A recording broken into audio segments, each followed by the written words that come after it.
Good afternoon. I'm delighted to be joined here at Enlit Asia by Narsingh Chaudhary, President of Asia Pacific and India for Black & Veatch. Narsingh, thank you very much for joining us today. Thank you, Simon, for the invite for this interview. It has been a very fantastic 3 days, and I'm glad to be here. Thank you very much for taking the time to speak with me as well. As you said, we've been here for 3 days on site. We've seen a lot of technology being exhibited. I'd like to get your thoughts on perhaps some of the innovations that might reshape the power sector in Southeast Asia over the next 5 to 10 years. Yeah, that's a great question, Simon. As we know, Southeast Asia is so diversified. Every country has its own challenges, own problems. And when I look at the whole thing, I would maybe split the Southeast Asia region into 3 different categories. One, who are very, very still heavily dependent on fossil fuels. They're still trying to address the challenges of affordability. And the second one is, countries like Singapore or maybe Malaysia trying to move towards more cleaner, much more less carbon intensive economy. And the third one is where there is abundant natural resources and, some of the countries having a lot of hydropower and all those stuff. So each of those countries are moving through different motions. And when I look at the innovations which I see is going to reshape, one, the first and foremost is countries which are heavily dependent on coal. How can they move their generation as a base load from very carbon intensive like coal plants to maybe LNG or gas fired power plants. So that's one. And that challenge is pretty big actually, because as we know, not all countries have access to natural gas. They have to import LNG. And how do they build that infrastructure with respect to being able to bring that gas? So that's number one. Second is we're also seeing opportunity on new power plants that are being built. How do you keep them ready for the future? Because what you don't want is you build the power plants today, and as newer technologies come in, ability to use hydrogen at certain percentage. Today we know people are targeting around 30%, but who knows, tomorrow might be 100%. So how do you plan and conceptualize those projects into being 100% hydrogen ready? The third piece is on renewable integration. There is a lot of renewables being built. Now, as all these electrons are being generated, how do you bring them and integrate into the grid and ensure that the grid, because renewable, as we know, is intermittent. They are not all available all the time. So they might be available at a time when you don't need them, and when you need them, then they are not there. So how do you ensure that the electrons which are being generated, they are being fully consumed and you're not just building additional capacity everywhere? And the last piece is with respect to adopting newer technologies, even on the existing assets with respect to like on coal-fired power plants, co-firing with ammonia or any other fuels which might be there. Okay. So there is a possibility of using all this in different combinations in the context of those 3 criteria I mentioned.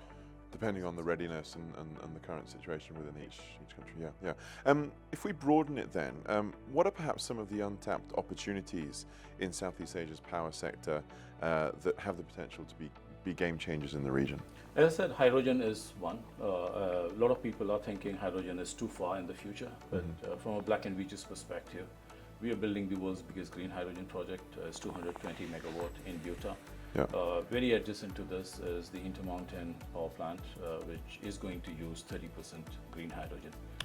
Both this, the hydrogen molecule generation and the utilization of the 30% green hydrogen is going to be commissioned in 2025. So it's a reality. And when I talk to customers and partners in this part of the world, many times they don't realize that the technology has reached up to that stage. These are the first of its kind, but there has been a lot of learning, and I believe we have an opportunity there to bring that in this part of the world, that learning curve and everything else that we had, and see how we can help de-risk some of those projects. The other one is with respect to ensuring that you are creating an economy or ecosystem which is self-sufficient. Right now we know some of these technologies are expensive, but how do you ensure that some of those technologies at some point of time, even if the subsidies go away, they can stand on its own? And for that, you need to create multiple, modeling with respect to revenue, stream and everything else. And that's what we are trying to do. So we did a study for Malaysia here with respect to the hydrogen economy. And that was very, very well received, because we were able to simulate different conditions under which some of those models would work actually. Interesting. Okay. Okay. I wanted to come back on, or lean into something you've just touched on with regards to other projects that you're working on. Reflecting on the regions that Black & Veatch operates in, what are perhaps some of the energy transition solutions that you are working on that you could see adapting to fit the Southeast Asian context? So first and foremost, last month we signed a carbon capture contract from Vietnam Petroleum Institute, and this is on existing coal-fired power plants.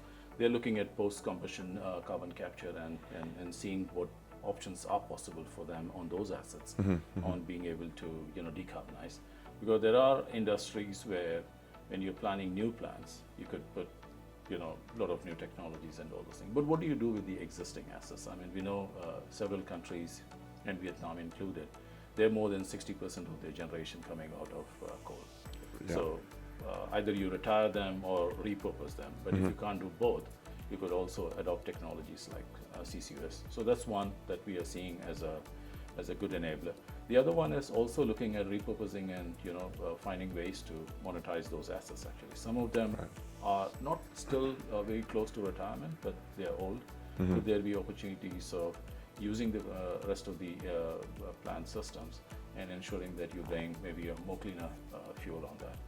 And on new projects, particularly, whether if it's gas-based or combined cycle natural LNG-based, could those projects be planned for the future? So we are seeing now increasing trend where customers are saying, hey, if you are going to have a certain carbon footprint, can you put mechanism that I can capture those carbon, or I can have ability to have those projects being able to use more cleaner fuels like green hydrogen or green ammonia.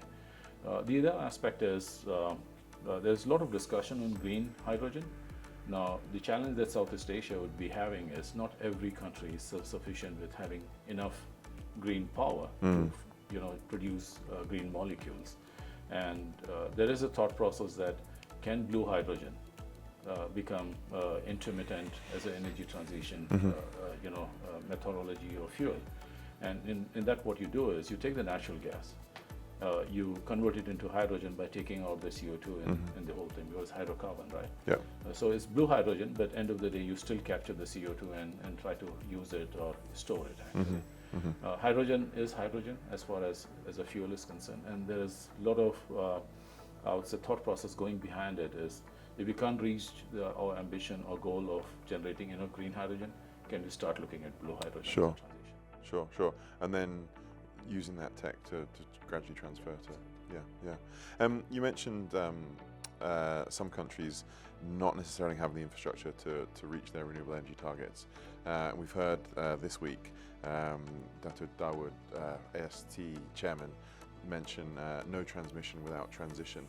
I want to talk about the Southeast Asia interconnection piece. It's something that's really come to the fore over the last few years and has been talked about quite a few times over the last few days. What would be the biggest opportunities or challenges for grid integration and perhaps energy trading in the region? So let's talk about the opportunities first. I mean, if you look at each of these countries, they are blessed with one or the other. Some are heavy consumers, some are heavy producers. And the grid integration helps the supply and demand of those countries, ensuring that the surplus that they have or the deficit that they have, they are able to, help each other. So in terms of being able to make every electron work, because energy, electricity when produced, unless you store it in one form or the other, it's wasted, right? Yeah. I mean, so the options for energy storage is battery energy storage, but you can store for maybe 4 hours, maximum 8 hours. Beyond that is difficult. The other better source of energy storage is pumped hydro. Yeah. But then you need certain geological conditions to be able to do that. Not everybody, even if they want to do a pump storage, they could just do it. So looking at the topography of each of these countries which are there, it makes sense for the countries to collaborate together, and the ASEAN grid is a good one. Now, the challenge is every country is wanting to have something, but you have to also give something. Yeah. So it's less of a technical challenge. I think Europe has done it. There are a lot of grids which are connecting across Europe. So the technology exists. Question is who makes that upfront investment, actually, because right. Yeah. It's a huge investment because a lot of this will have to go undersea. There are geopolitical, challenges which needs to be solved. There are financing challenges which has to be solved.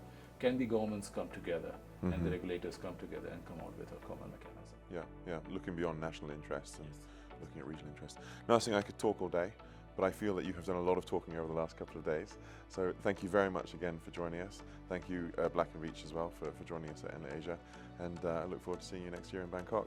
Thank you, Simon. And we really keep looking forward to Enlit Asia as one of our premier events. And Great. I'm really glad with what we have achieved over the last 3 days. And Thank you so much. Thank you very much.